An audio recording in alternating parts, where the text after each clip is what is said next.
Good evening, good afternoon, good morning, whatever time it is that you're watching this. We're glad that you continue to participate in these meditations, and we're happy to bring them, right? It's so exciting. Yeah, always good to be a part of your lives and share God with you. We have a couple big announcements we want to get to right away.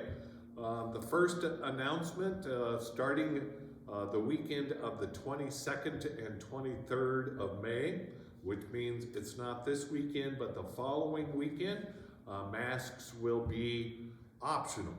We're going to start trying to reopen the church up a little bit more that way. So masks optional, not this weekend, but the next weekend. The other big announcement is about the 13th of June. What's going on the 13th of June? We are having our very first gathering event. During the summer, we're having multiple gathering events, and those are still in the works. But on the 13th of June, we're going to have the grill out, and we're going to have hamburger. Are we going to have hamburgers? I don't know. Hot dogs. We're going to have food on the grill, and probably chips and games, and then we're having a movie at 6:30. Okay. Yeah. We're going to start offering these opportunities to regather and get to know one another again, right? Just as I was getting all of your names, we left. So this is a good opportunity. And we hope to offer those gatherings a couple times a month during the summer for you. The SPRC committee is coordinating this first one, but we're looking for volunteers to coordinate the other ones to make them happy. We just want to keep them simple, right? Don't go planning some big event, but simple gatherings, and the impetus is just for us to be with one another. Food is always a good drawing card, right? Always food. Yeah. So for this particular Sunday, we're getting to the end of the final discourse. It seems like we've been in this final discourse of Right. Jesus in the Gospel of John, and at some point you want to say, Jesus, aren't you ever going to shut up here? Because it goes on forever, the final discourse. But this Sunday, we come to the end when Jesus is offering this prayer. And the prayer, part of what the prayer he's making intercessory prayers on behalf of his disciples.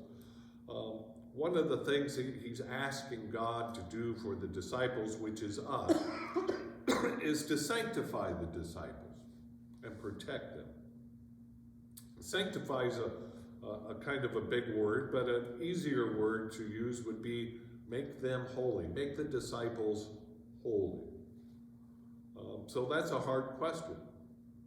And I'll start with you, Jordan. What is it to be holy? I think I'm going to wear holy jeans to church.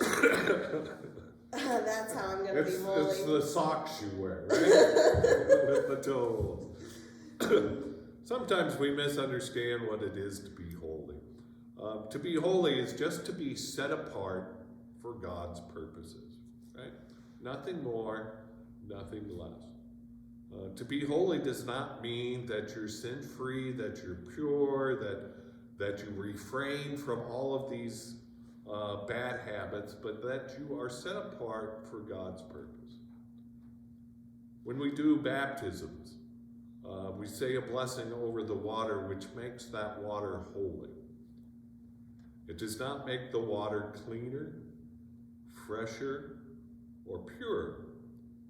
What that blessing does in making the water holy is sets it apart for a very particular reason. Right? To be holy as a disciple does not mean you're better than your neighbor. It doesn't elevate you in some way. Hey, can you say that louder for the people in the back?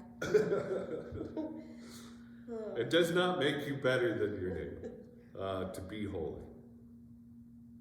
But Jesus has made you holy. He has sanctified you. God has set you apart for God's purposes.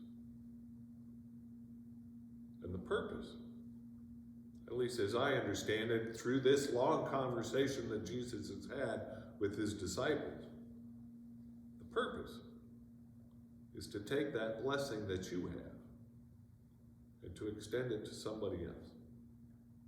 To make somebody else whole. is the beauty here, right? The real beauty of God's purposes, God's plan is that God takes the ordinary. God takes you and I, sinful, opinionated, stubborn, stiff-necked. God makes us holy to use us in God's world. We remain sinful, we remain stubborn, we remain rude and opinionated. But we are holy nonetheless. You just preached your whole sermon. There it is. So go out this week and be a blessing to somebody, and we'll see you next week. Peace. Bye-bye.